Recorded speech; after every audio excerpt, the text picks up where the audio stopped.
Right? I feel like we all need shirts that say that. Just day to day, hour to hour, not even day to day anymore. So I kind of just want to start off this talk with the thought that this is not going to give you all the answers. I wish there was a way that I could just be like, here's your magic wand and all of your problems are solved. But knowing that this is a state call, and actually there could be people from other states watching this, you guys are all in different parts of the state. You're all in different parts of reopening plan. Different cities and different counties have different requirements. And so this is the best we can do. It's things to think about. I'm going to show you how some other people are doing it. And then if there's questions, please feel free to ask them. You can put them in the chat, or you can ask them out loud. You're welcome to unmute yourself as we go through the presentation if you would like. And I can also stay on after if there's anyone who wants to chat with me after, we can do that too. Just know that this is for you guys, and if there's anything you need answered or help with, that is what we're here for, okay? And oh, there you go. So just some things to remember as we go through this presentation, just kind of boilerplate. I think you guys hear this a lot from me. We are recording this for you, and it will be posted to the website. So with that being said, if you don't want your name or face on this call at some point, this is the time to turn off your camera or to change your name for any protection that you guys may need. Do that now. Sorry, I keep clicking to let people in and then it gets out of my slide deck. The slide deck's also going to be available, so don't feel like you guys have to like write things down scramble wise. I will post this on the website as well so that you can see it later.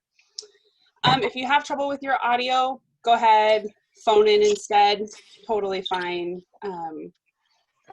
Sorry. And you're also, like I said, put your information in the chat box if you'd like. Click that chat button if you need to. We are using Zoom today, so if this webinar gets hacked or inappropriate language or images begin to appear, we will lock it down. In worst case scenario, we will get out and cancel and try again another day, okay? My internet connection has also been slightly unstable today for some reason, so if I get choppy, please let me know and I will turn my camera off and see if that helps the problem. Okay. So today we're going to talk about, a lot of you guys had questions and concerns about working with your school districts and officials, especially on new plans. It's going to be tricky for a while. My principal at the school my son goes to said it's shifting sand, right? It's like we think something's set and then it's not set. So this is going to be an ongoing process, but we're going to try and be your best advocates and show you guys how to be your own best advocates so that you can work with those officials and school districts as you need to. We're going to talk a minute about space. Some of you are finding new space. Some of you are trying to operate out of space that was meant for programming last year that is no longer the same this year. And so we will cover some information about space as well. Guys had questions and I think some concerns about health and safety and emergency action plans. So we will talk about things to consider when you're creating your health and safety or emergency action plans. We're going to briefly talk about mental health for staff and kids because I think this is going to be a critical piece as you guys start the new year or as you're coming off of summer programming, if you had summer programming. And I also want to ask everyone to mute themselves unless you have a question, if you don't mind. Then I have a whole bunch of pictures to show you guys of what programs currently look like out in the US and in other places, just to give you, hopefully spark some ideas so you can think about what your space looks like and actually visualize maybe what you guys could do. And then I'm going to go through a whole bunch of resources that we have available for you guys as you go through these plans, okay? We're not going to leave you hanging. Oh, what you don't see on here is virtual learning. We have plans to put a whole bunch of resources on our website, hopefully tonight or tomorrow, about virtual learning. This agenda is assuming that you, at some point in the next school year, will have children physically present in your program. Whether that's once a week, whether that's half days, whether that's every day for half a day, whether that's only Monday, Tuesdays, whatever that looks like, whether it's all day, every day because they're virtual learning, right? We're assuming that at some point you will have kids in your program, and we want to make sure that's the thing that you're most prepared for at this time with this particular webinar. Okay. We all right? Yeah. So I just always like to start with this poll. It just gives me a general idea of who you guys are and who's on with me today. Since I have 30 of you on, I just like to know whether you're gathering information for employees in your program or colleagues, whether you're here for your own professional use, like you're the one in charge of using this information, or, you know, we already know Crystal is here on a mental health day. So you just needed a break and you decided to join a COVID talk. I know that's what you're really here for.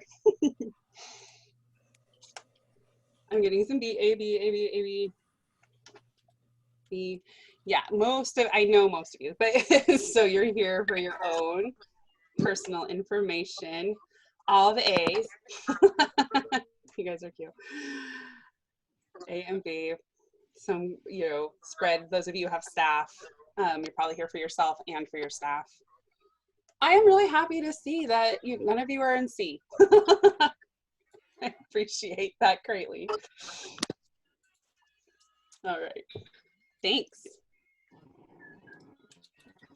So we're gonna start with before communicating with schools and officials. Before you start that process, know your worth. You guys are amazing, you're worth a lot, and this is what you need to promote when you go in to talk to those school district leaders, what you are offering and what you are worth, right? You're not just babysitters. I've said that probably every quality meeting that we've had over the last year, right? You guys have value.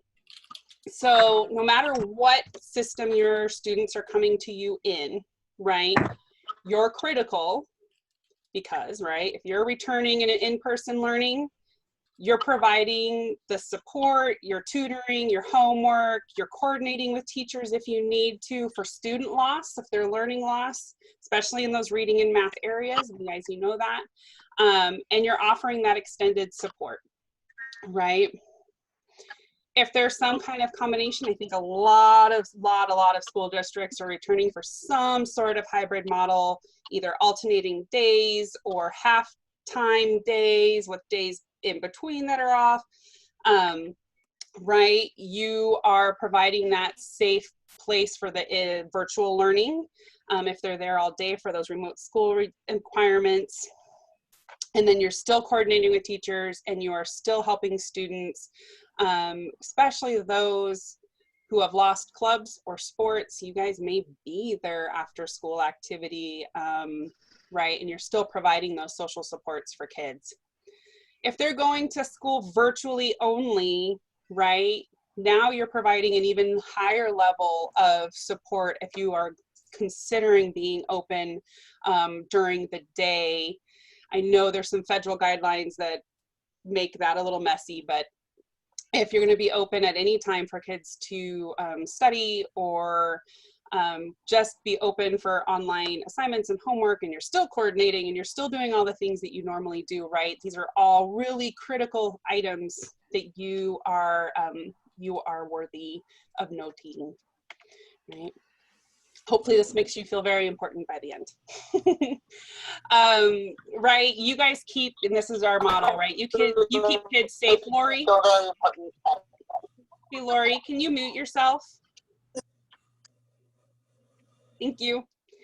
You guys keep kids safe, engaged, and learning, right? No matter whether schools are opened or closed, that is one of your primary jobs. Consistent care is a huge worry for parents, right? And right now, knowing that kids may or may not be in school, we're all in turmoil as parents and providers. So consistent care is high on the list of critical needs. Right? You're helping with remote school requirements, doing your regular opportunities and activities, and working with parents as well. Most of you, or a lot of you over the past summer, have said that you have helped with providing food to families. And a lot of you also provide snacks when you're in programming so that kids are food insecure. You are doing that as well.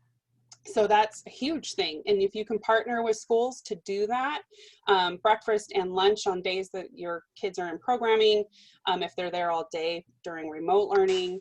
There are programs that I know out there that have done supper, but for certain snack, that's a critical need, right?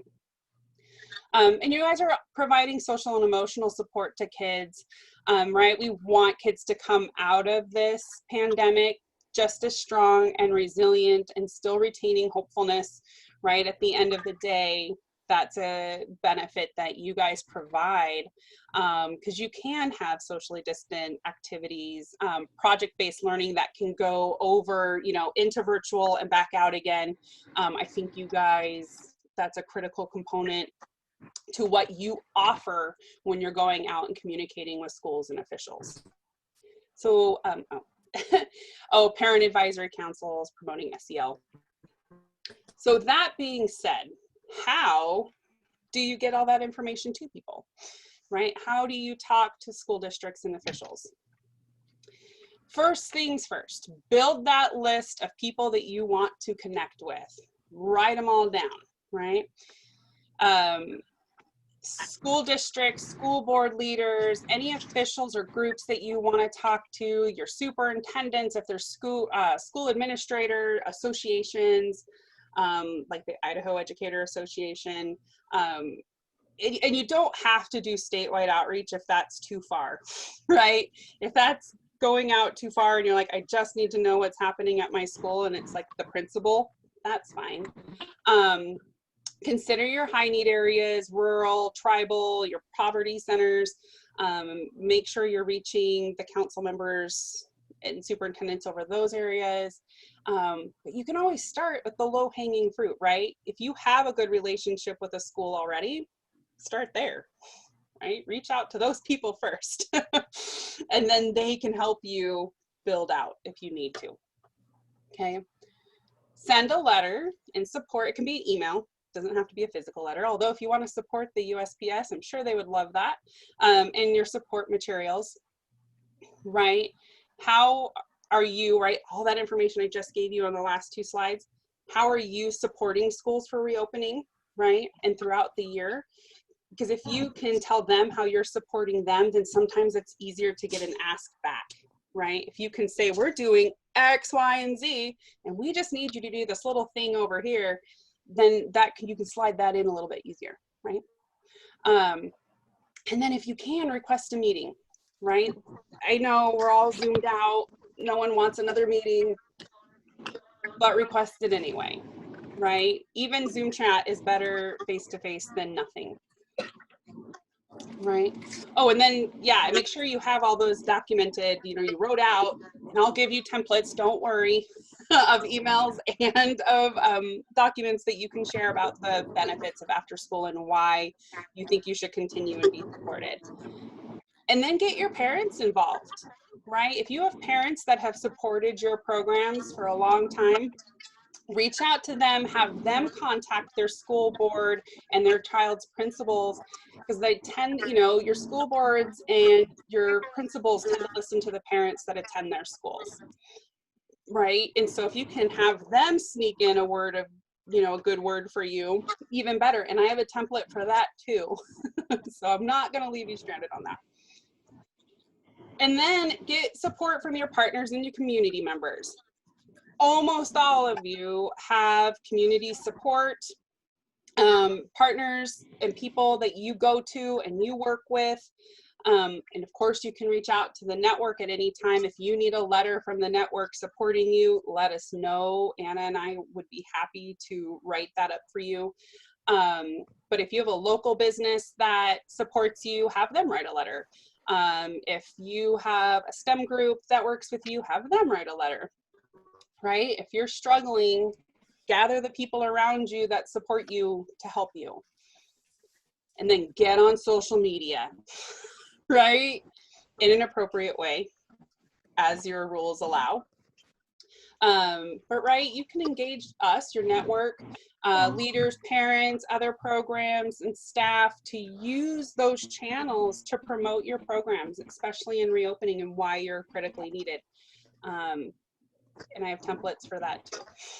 I will show you at the end. Is there anything in the 5-step plan that anyone is concerned about? Just soaking it in right now. That's fine. If it comes to you, please ask.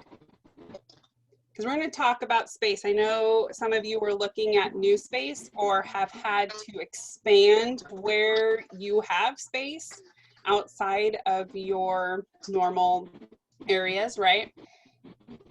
We know that due to increased square footage requirements, right, because of social distancing, you have to have adequate space for the number of children you're serving. And you kind of only get 2 options, right?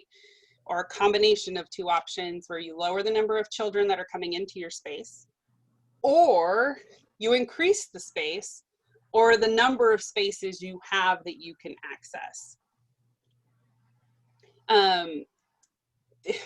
Right, and most programs are going with a combination of both. They've lowered how many kids are coming in and expanded their space. And that's kind of the 2 options. Use the biggest spaces you have available. If you have a gym, if you have a conference room, if you have outdoor space, wherever you can spread out the kids the most is the place that you want to be in. You can only put 1 group in per space. And again, your group size is somewhat determined by the area and region you're in. Ada County just slid back to 10 people in a group. But in some areas, if I have 50 kids registered and I break them up into 10, those 10s will match or be fine. And in some areas, that 50 people in the same building may not be what makes your city guidelines. So be aware of where you are in your reopening plans and how many kids you can have as a group, right? And then you put 1 group in 1 space. And so that might be a consideration when you're thinking through the spaces you guys have access to.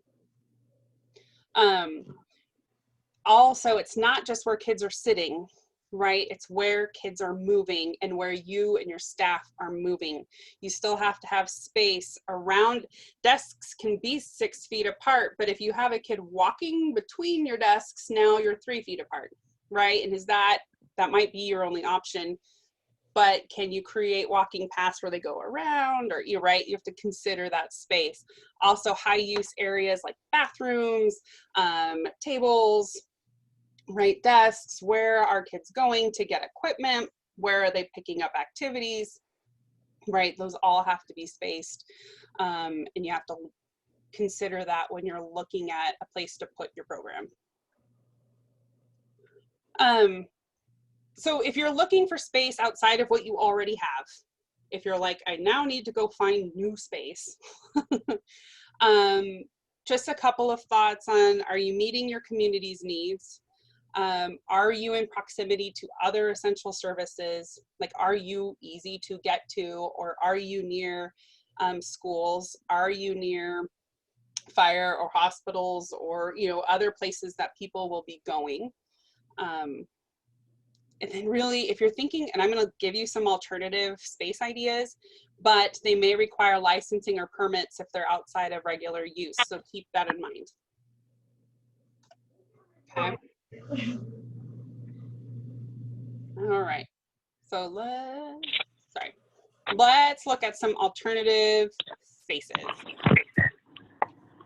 Schools. That may not sound like an alternative space, but I want you guys to consider maybe not your school. Schools tend to be grouped, right? You might have an elementary school with a junior high and a high school kind of in a similar area, and you have an elementary school program, but you need more space, but across the street is that a junior high that's not being used, right? Can you move into the high school gym? Can you move into the high school conference areas or other classrooms that may not be used, especially if schools are closed or on hybrid models? Can you pick up space in those times that they're not being used? So consider schools outside of the schools you already are in. Churches are a good option. They tend to be in most neighborhoods. A lot of churches nowadays have gyms, conference or meeting areas, or classrooms even.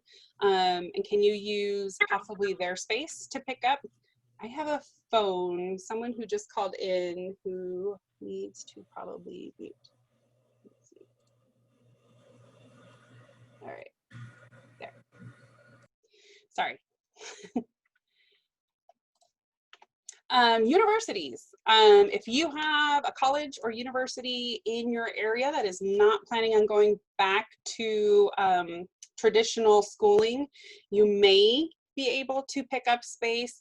I know Boise State is going back to traditional, well, not traditional, but face-to-face learning. They would not necessarily have space, but consider looking into your colleges and universities, especially if you only need temporary space for like when kids are only virtual learning and you have twice as many kids as you would normally have in program, right? Convention centers, there's not a ton of them in Idaho, but there are some. Most of them are not holding events right now. And if you can provide a plan on how you're going to social distance, this is a great place to possibly pick up some space.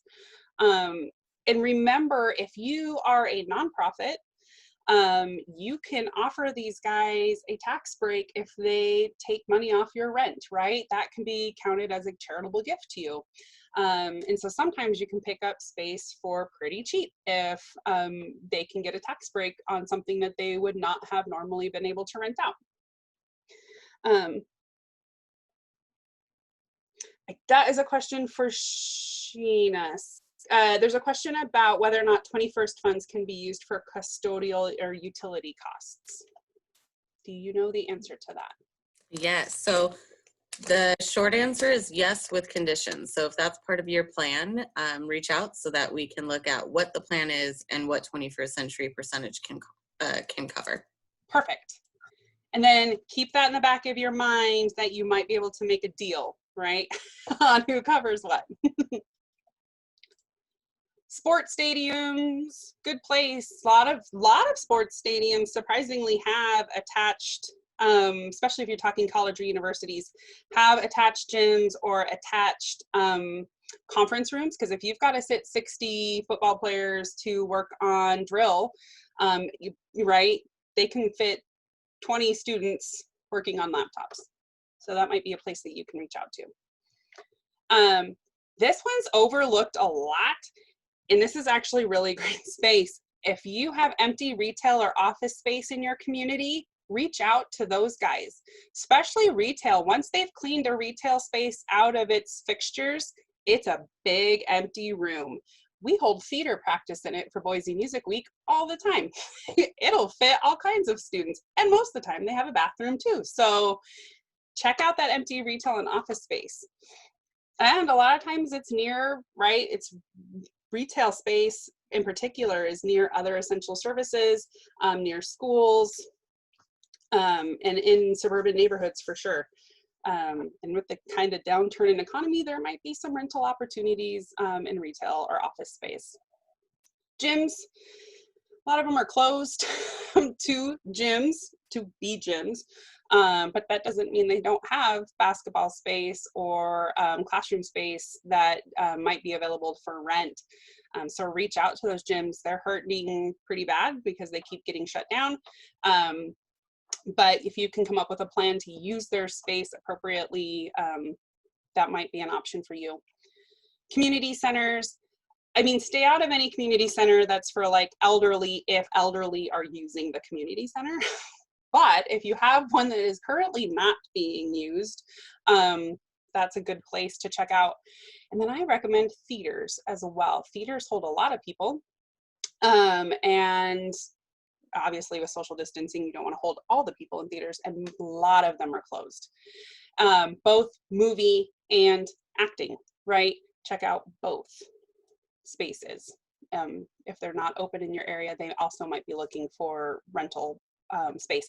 And most of them have office space or conference space or party space as well. So hopefully that got some wheels turning if you are looking for more space for your programming.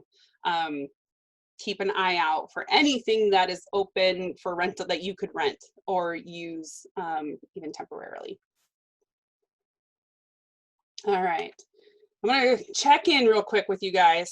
Where are you at? We just did kind of a big chunk. Just want to check in, we're halfway.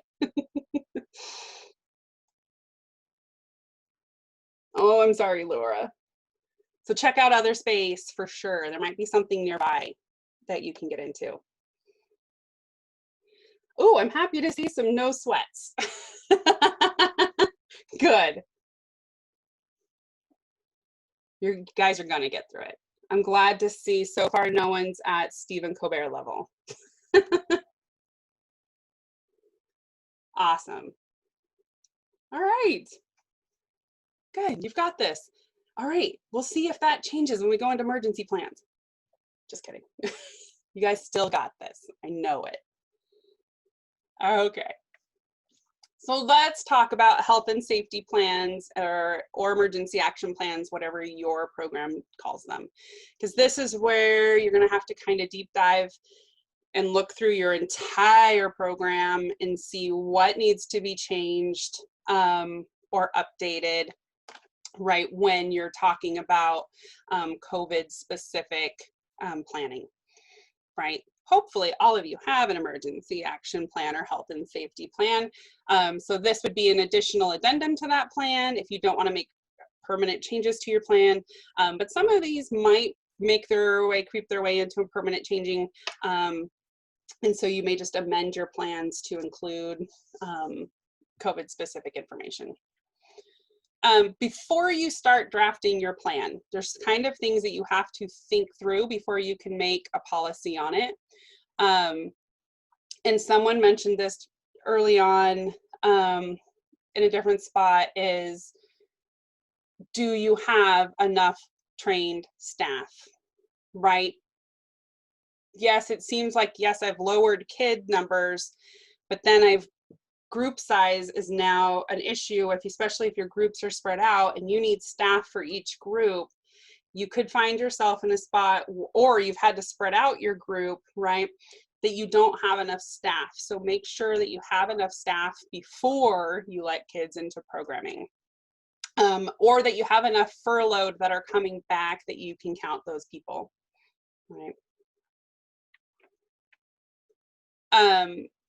This one's kind of always sounds scarier than it really is, but dress, and for those of you 21st, this would be on Sheena's plate. Sorry, Sheena, and I'm sure you're fine. But if you're outside of the Department of Ed, make sure that you've checked with legal counsel on issues of liability.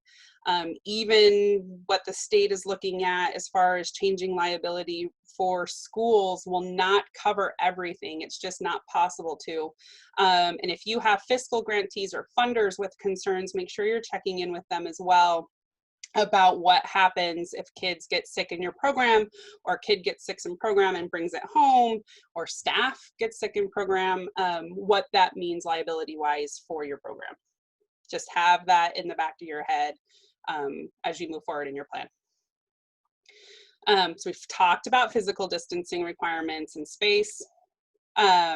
And then make sure you're checking in with your local health department and regional health departments, and for some cases your cities, and make sure you're meeting their requirements for reopening and any mandates that are current in your area.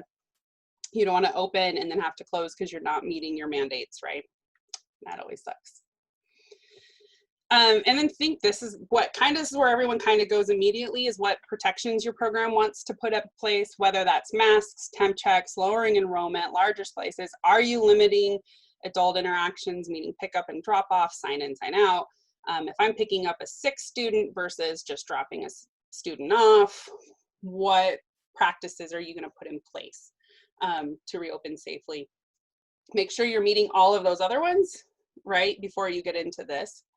Doesn't matter if they're masked if you don't have enough staff to even have children there.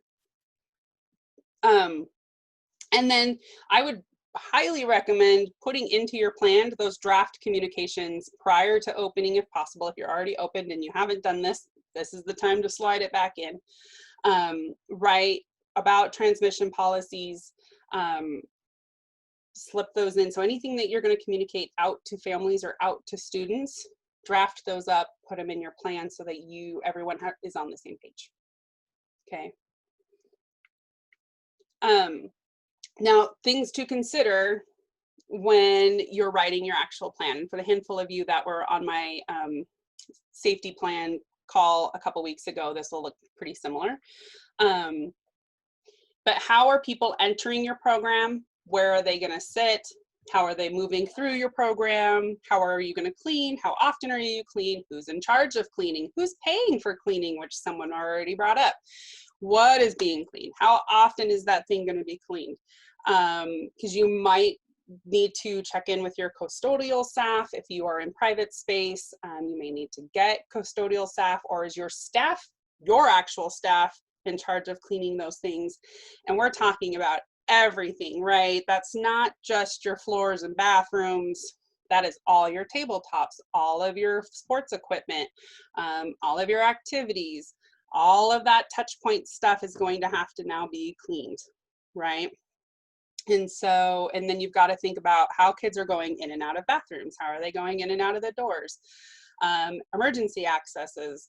Can they sign themselves in and out now? Can they leave program and come back to program, right? For those of you who have older kids, right? Kind of almost have to work your plan from the bottom up again, right? Check all the policies you currently have in place and see what needs to be changed. If you have a student or staff that becomes symptomatic, or students that disclose high risk exposure, like my mom is sick, how are you identifying that staff or student? Who are you notifying? Is that a call to your school district or your principal? Is that a call to Sheena if you're 21st? Sorry, Sheena. Like, where is that chain of command go? And how fast can you isolate a student or send staff home, or isolate staff if you have young staff that needs to be picked up or don't drive? All of that needs to be considered. Testing opens a whole nother Pandora's box. It sounds really easy. Well, they just need to be tested. But how are students getting tested, or your staff getting tested? Are families have to pay for testing? What does positive and negative tests mean? Are you paying for your staff to be tested, especially staff that may not have health insurance? And is your program going to do any sort of contact tracing? And if so, who's doing it? I suggest assigning one person to it in your program. Who was that student or staff member exposed to? How are you handling those contacts? Do other students or staff now need to be tested if they were exposed, right? And we're talking about if kids go to the, they were in their pod, but then they left to go to the bathroom and the student from another pod was in the bathroom too, right? Or a staff member took a break and came in contact with another staff member during lunch, whatever it is, you can be really safe about keeping groups together and still possibly have contact. And so what do you do if contact outside of their group happens? Do you isolate an individual, the entire class, your whole program? And then really you got to think about also a return strategy. If you've closed a class or you've closed a program due to exposure, is there a way to reopen again? right? What is the qualifications for your program reopening? Is it based on tests? Is it based on symptoms? Is it based on a set day period, 14 days, 10 days? How long are you going to be closed, right? And I will say symptoms, it's going to be a problem this year. Not to burst anyone's bubbles, but we know as childcare professionals, right? Kids are going to get sick. They're going to get sick. They're going to have the flu. They're going to have a cold. They're going to have allergies. And you're not going to know whether it's that or COVID. And whether you decide to close the program or wait for a kid to be tested is going to be hard. And that's one of the things the schools are wrestling with as well, is when to close, knowing that it may or may not be COVID, right? And then a kid's going to get sick. A staff member's probably going to get sick, right? Someone at some point during the year will get sick. That's the time to reevaluate your plan. Did everything go the way I wanted it to? Is there anything I need to change? Right? So make sure that you know that you're going to be looking at your plan probably all year, right? It's not a set it and forget it. That being said, right, knowing that there's this possibility of like opening and closing, or kids being sick and going home, or their friends or family are sick, and same with you guys, and same with your staff, how do you keep an eye on mental health, right? Stick to your program routines, guys. You have heard me, for sure, and Emily, for sure, over and over again, talking about routines and expectations, and behavior and rules, right? This is not the time to abandon your rules and behavior expectations. Oh, Ken, I will be sorry, there was a question from Ken about this. And yes, I post all the slides and send them out probably tomorrow or Monday if you're registered for this class, which you were to get in. But it is also on our website. So if you lose it, I always post it in the Ion Web Workshop tab. And it's posted there as well. So we always put them up. But anyway, rules and expectations. Guys, it's really easy to be like, we're all stressed, no rules, do whatever you want. Not the time for that. If anything else, it's more critical than ever to keep routines and expectations really clear and to continue them, and everyone's on board with the same rules and expectations, because kids really thrive on routine, and their routines have been super upset. And it's going to keep changing. And so the more consistent you can be, the better off kids will be, right?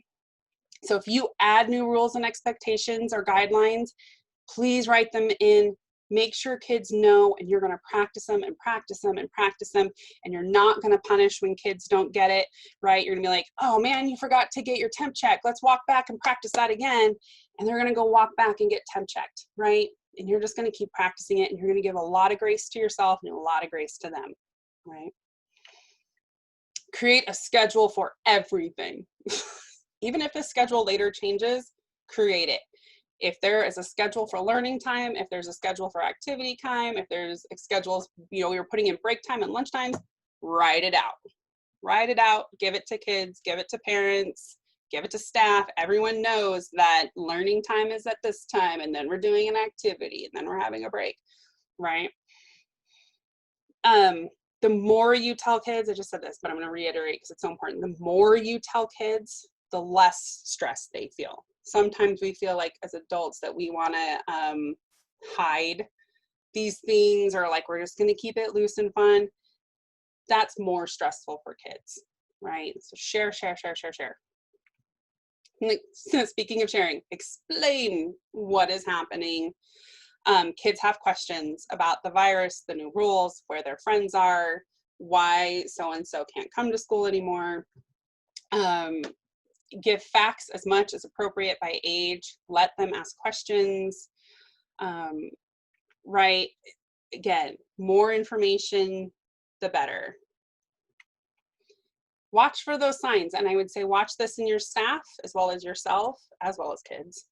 right? Is anyone having a change in personality more so? Obviously, there's going to be days that you're off, but if there's a chronic change where they've become short-tempered, they're really tired all the time, they've become distant or distracted, that's a time that you must jump in and check in, okay? Timeout is going to be needed. Not punishment timeout, personal timeout, walking away, quiet space, lots of breaks, right? This is going to be really mentally challenging. And we know that, especially all of us who have been on Zoom for the last 6 months. And now we're like, hey kids, you get to have all day Zoom meetings. Or right? It's going to be hard. That's going to be a big change for a lot of kids. Not their friends not being in their A/B schedule, you know, going to school one day, going home the next day, being closed one day, right? Or a week, and then coming back. They're going to need time. They're just going to need time. All right. Stay connected. Yep. Even with social distancing, right? If they're physically in your program, make sure they're having time to check in with each other safely and at social distance, but that they are talking to each other and hanging out with each other, right? And checking in with your staff and making sure they're doing that as well. You're there for them, right? They can talk to you, talk about feelings often. It's okay. And it's okay for you guys too. And it's okay for your staff if they're scared or confused or sad or mad about the situation. Let them feel those things and talk it out, right? We know that labeling and understanding emotions helps kids and adults cope with them, right? Hiding them is what you don't want. So then you got to give them ways to cope, right? Deep breathing, my huge fan of deep breathing. Here's a new one in case you haven't seen this one. It's called the 5-4-3-2-1 technique. And have your kids in program name 5 things they see, 4 things they feel, 3 sounds they hear, 2 things they smell, and 1 thing they taste, right? Because this is a grounding activity. This is one of those things where you're checking in your surroundings and in your body. And it's just that, right? This only takes a few minutes, and then you can go on with your day, right? And there's lots and lots of other ways to cope. And if you need help or need more activities, let me know, right? We'll get your kids through it. And at the end of the day, we still got to have some fun. Make sure you're building in fun, right? Because they're going to do a lot of online learning. So take activity breaks, make sure you have motion breaks, nature breaks, right? Where they go outside, they shake out all their limbs, they sing a funny song, dance party, whatever it is, right? Build in some fun time. All right, now where are you guys at? We've talked about all the safety issues, we've talked about mental health. How are you feeling? Did I just wake you all up? All right.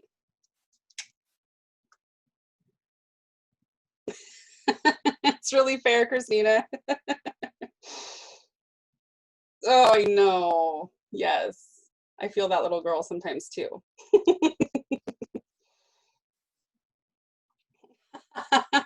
I have one gym fan. Nope. Peace. That's fair. You guys, wherever you're at, we'll meet you there, help you up. And those of you who are like, yes, I've got this. I'm not kidding, Lindsay. I'm like, no. My boss is on this call. I can't be Jim. You guys, we'll work through it all. We will. Ooh, so what does this look like? I'm going to run through, this is a B-day. It is a B-day for you, hon. So this is kind of some ideas about space. This is several different spaces. So we've got kids, they have chairs here. I'd recommend getting rid of these chairs that face the opposite direction if you're going to have kids in rows, 1 row, so that you don't have kids back to back. But these guys all have their own table, have their own supplies, right? And they're pretty social. This is before mask mandates. I will throw that out. So these kids aren't in masks, but these guys are sharing tables, but they're sitting across like a 5-foot table, and then notice there are not kids on filling the rest of the seats. These guys have little ones and they have taped, and I know there's part of me that hates the fact that they're like, every child development instinct is screaming against these boxes on the floor. But the flip side of that is the kids have really defined areas, especially younger ones. Like if you have kindergartners in programming, this is a good way to be like a visual reminder of the space they're allowed to occupy while playing, right? This one has the same with the kids across from each other. You know, these have individual desks if you have that kind of space and resource. This is kind of a cool plan. These have desks, but you could easily do this with tables as well. And Anna, I was joking. Some of you I do know have these movable whiteboards or chalkboards. I don't know if anyone has chalkboards anymore, but anyway, movable boards. You can use those as dividers, right? And here's where kids can sit in a social group and still see each other and talk to each other, but being safe. Yes, Crystal's saying that you'll have to teach children how to use their words and reach out to others. That's a good lesson anyway. So yes, please. And if you need resources or help with that, I have some. Let me know. So here's some safety precautions that some places. So, and this one's kind of funny. So these guys are standing in a line, but I've also seen this one done where kids put their hands out and spin in a circle, right? And if they touch anyone, they're too close, right? So kids kind of love doing that if they spin in a circle, but be careful that they're not actually going to smack someone else. But that's just a great social distancing rule. These guys have hula hoops, and of course there's a kid not wearing his hula hoop and this one's carrying it, but you'll notice on the ground that they also have the line markers. So they're doing two groups, two different safety methods for the same thing. This is a YMCA on this top right one, and this is actually a path to get in and out of their bathrooms. But they also use this for lines to leave or start activities, and they already have those markers spaced out on the floor in tape. I think that's a good way. And then she also uses this is a really multi-use line that if you're here, you need to be on the other side of this line. If you're over here, you know, you're on this side of the line so that you're not combining traffic areas. This is a temp check and lunchbox station that is outdoors. Some of you will be able to do that for a long time in Idaho, and some of you would not be able to do that for a long time in Idaho. So make that consideration, but they're separating out their stuff so that they can just take this basket to the classroom it needs to go in. I personally like having separated stuff for kids, and I'll show you some ideas for that in a second. But at least getting this into the classroom, that's one way to do it. Obviously, temp checks can be done a lot of different ways. This one has parents dropping off outside, but what's interesting is their temp check is inside.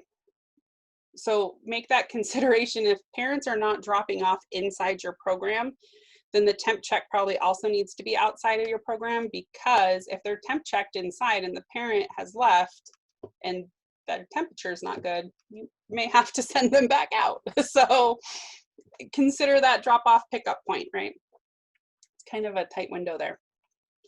Here's some more safety. So all of these kids are on their own desk, socially distanced, on their own device. They're all masked. And you guys, you're gonna have to, for those of you who have kids that maybe didn't spend the summer masked or haven't learned masks, you're gonna spend a lot of time on just reminding kids and mask rules. And again, don't punish. That is a, hey, we wear our masks over our nose. Hey, our mask is not a blindfold, right? But kids will get it. They will.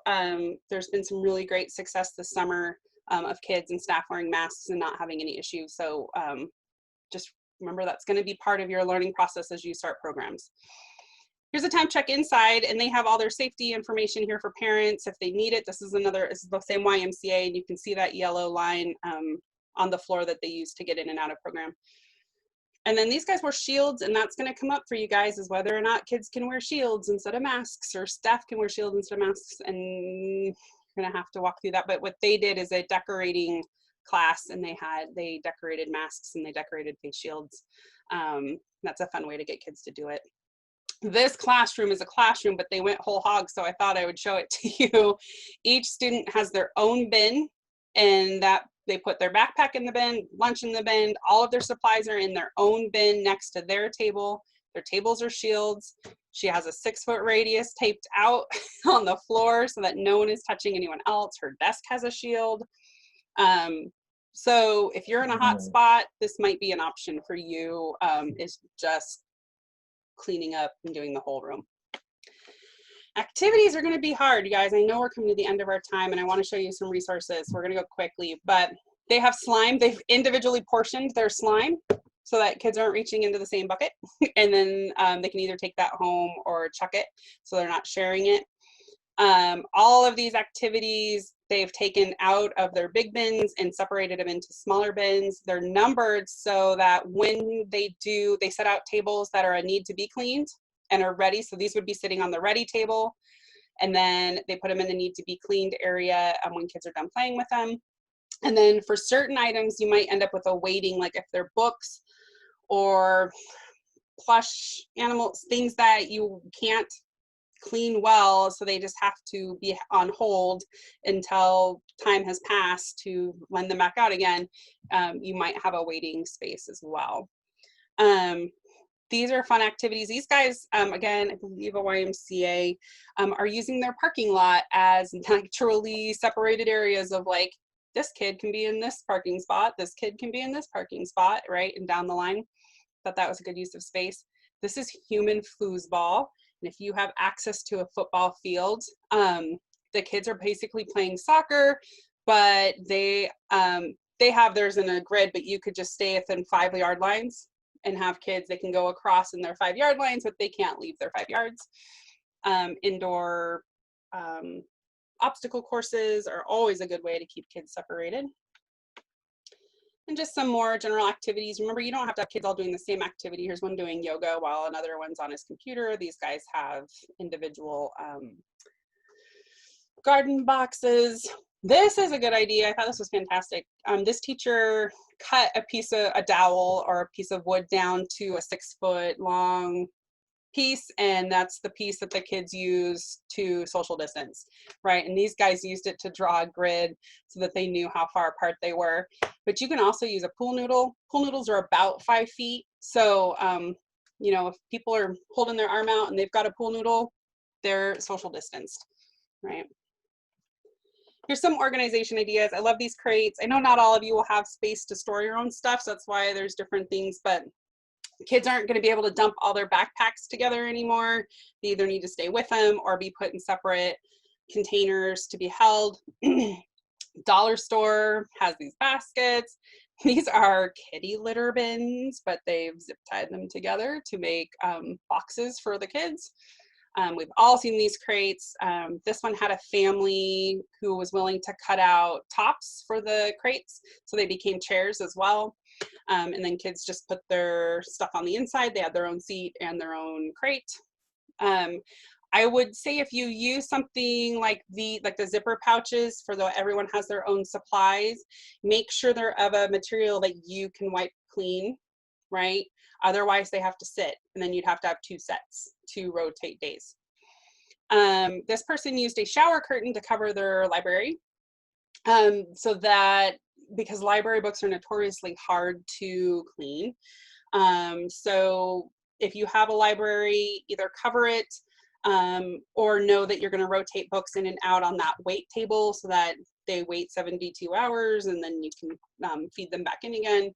You can wipe off covers sometimes, but yeah. Let's quickly look. I'm going to get out of this because I want to show you. So on the out of school website, sorry, I think I just glitched, but right here at the front are this COVID-19 update. This may move, but there will always be a link here to these for you. I want you to look right here under templates and samples. We have a ton of good stuff. Remember how I promised you at the beginning of the talk that I have your back. We have templates for all of this stuff. We do. So here's a whole list of social media posts that you can make with pictures, right? Well, that's gonna take a second. Ways to respond. The YMCA had a bunch of tips for crisis communication, etc. We have sample COVID notification letters. So if you're wondering what to write to parents, here's a really simple one that's just notifying parents that someone has been exposed, but nothing has changed so far. Here's a big letter that's explaining why a program was closed due to virus, a staff member testing positive for virus, and they decided to close the program. So here is an example of that. Here's the social media posts along with some visual ones. Here's an example health and safety plan that's specific to COVID and where it to, so I understand if people are leaving. Right, here's where just drop off and pick up. But what I really want to point out as well is two other things. One is this guidance for the establishment of childcare and school age services during COVID. This was put out by us at ION with help from many other states. And this really walks you through kind of all the decision-making process that you need to do for your emergency action plans. I highly recommend checking this one out. Right, so planning and coordination, how to partner with schools is in here, how to prepare your facilities, staffing, what else is in here? There's access control. Here's your pick up and drop off. If you have to deny entry, why and how to do it.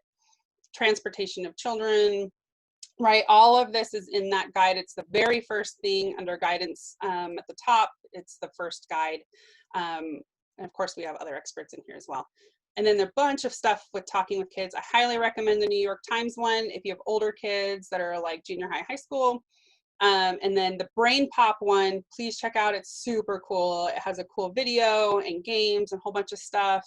And if you have little ones, I would say in that kindergarten, first grade level, PBS has a bunch of great resources as well. All of that located in one nice area for you guys to check out. I'm gonna hurry and wrap up. We have our building block webinar in a couple weeks. If you'd like to attend, please do. You can register on the website as well. That is it. Whew. Any questions?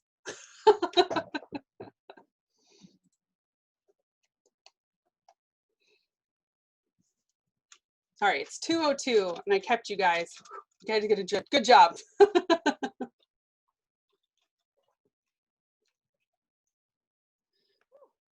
welcome, Melissa. I'm going to stop recording and you guys can ask all the questions you want.